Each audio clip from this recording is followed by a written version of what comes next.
How was London? Mental. Lad, you would think I was a protagonist in some sort of novella, some kind of movie or some shit. I thought I was ready for my first big adventure, out and about alone in the big city. Now, lad, brace yourself for this.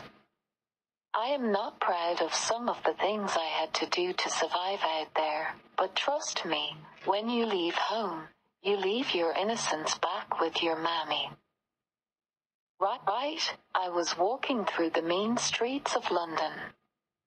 Awful day it was like prime Monaghan in the 90s, like my uncle used to rant about. It was freezing and windy and woeful stuff. And remember now, this was before I got the fresh cut. I couldn't see a bloody thing, fringe bobbing into my eyes, the bastard sun flashing at me through a gate, the wind making me all squinty. I was hoping this hostel place would save me from the dirty weather outside. Lad, I caught a look-see in a car window, parked there on the road, and bloody hell, I was a mess. I looked like a hobo, and sheesh, what a prophecy. I was on my way to the esteemed and very much well-known Hootenanny Hostel, and what a hoot that place was. I was only in London for 2 nights. I left Dublin the day before, sat on a bus for a little, went through the airport bother, then sat on a plane for a little. I wasn't there for nothing, lad. Brockhampton were playing in Brixton O2, and they said it was their last show, so I was buzzing.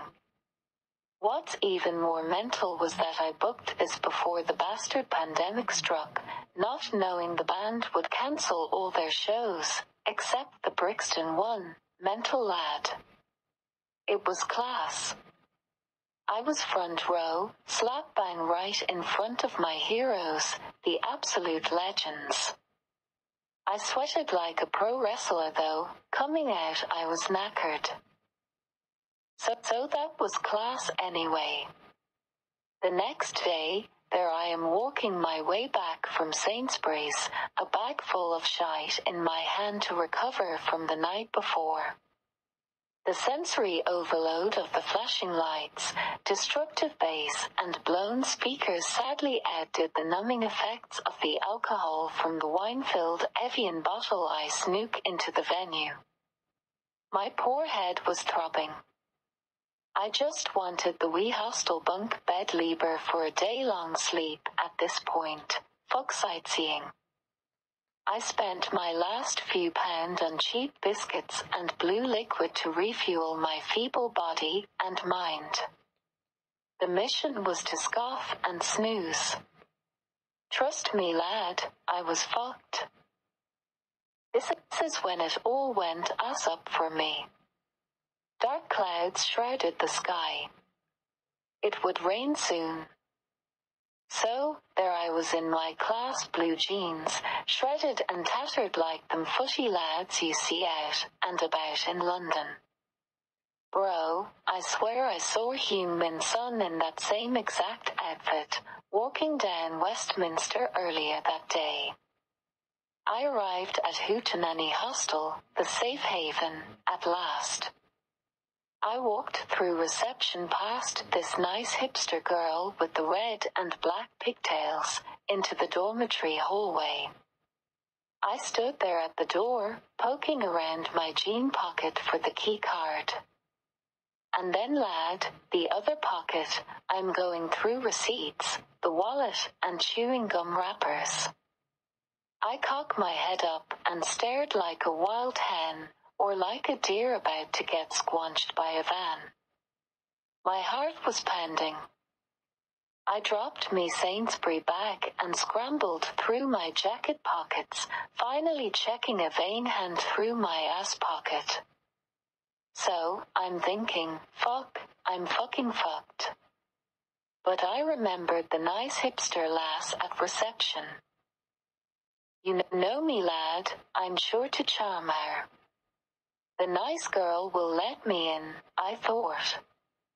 I sweated my way back to reception. So, I slick my hair back, all nice like, and I go up to the desk and say, "Lass, I've lost me bloody key card, Hawaii lass, let me in love." And she's just tippy-tappy typing away at her ancient computer, and she looks up like, huh, and she takes out an earphone. So, I've got to repeat myself. I'm like, "Let me in lass, please and thank you."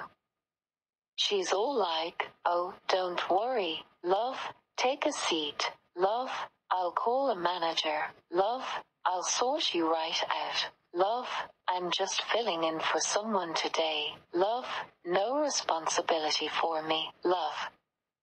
And I know what you're thinking, I'll sort her out, way hey.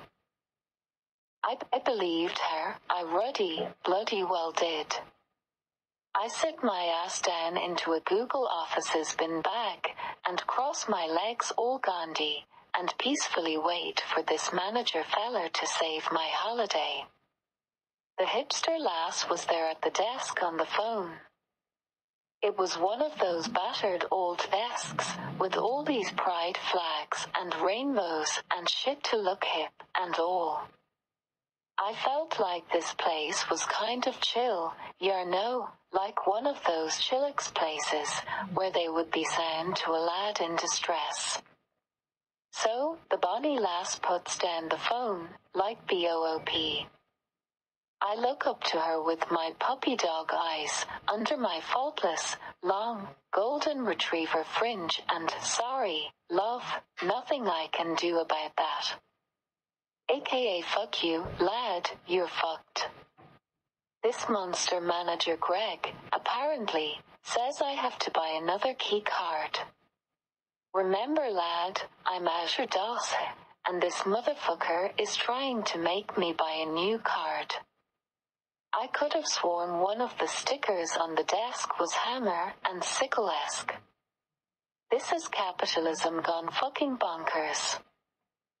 I'm not one for a little cry in public, sure lad, I hardly cry at all, like ever, so I get up from the beanbag, holding in the tears like a macho man, and go up to this bitch and I'm like thank you so much. A bit like when Pep Guardiola shook the hands of those crooked refs. This hootenanny hostel was kind of like that. Farcical display from the fourth official, I say. It was raining. Course it was bloody raining, like bloody Niagara. And of course I brought my bloody hoodless jacket to try and look cool and slim for the Brockhampton groupies. Oh shite Craig. I was holding it above me little round head, bare back to the freezing breeze.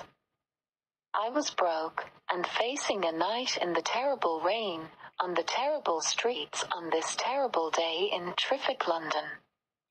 I imagined myself lying next to some homeless geezer, the spit of Roy Hodgson, red-faced from the bevy, and slumped by a church.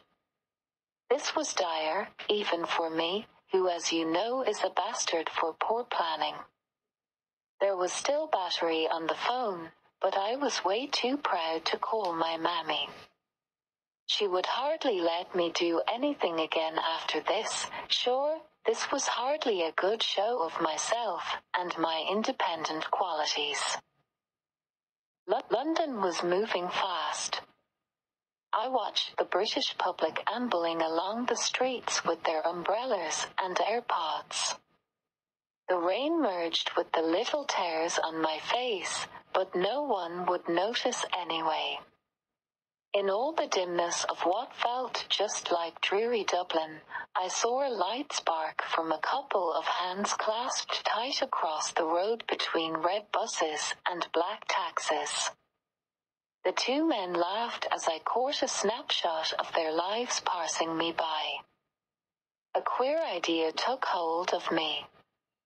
I whipped out the phone and the lights flashed on, like Eureka. There I was, stooping over like a goblin, with my back arched to cover my phone screen from the lashing rain. I then, promptly, downloaded Tinder. I had witnessed, myself, the thirst of the other side, when I had first tried Tinder a couple of months before. Now, don't you fucking laugh, but one drunken, lonely night led me to enabling the everyone feature, and I swear lad, the profile blew up with young men yearning to hook up with this absolute enormous figure. Like, does it even surprise you? Look at me. And remember, I had that Bieber cut in the photos back then. I was looking like a hot snack. I was some supple fresh meat for those lads. This did absolute wonders for my self-esteem. The stream of hey, hello, hi and hey cuties was enough for me to understand that I would be more than welcome in the gay community, would the opportunity present itself. I was swiping frantically through each person indiscriminately. After just minutes of swiping, I started to see matches coming through. My devilish plan was to attempt a first-day hookup, the first of my life, so to escape this perilous condition. I changed the age range too, all the way up to 65. I thought the older the man, the more eager the heart, or loins. An old English gentleman, with a sizable house, that shall do nicely.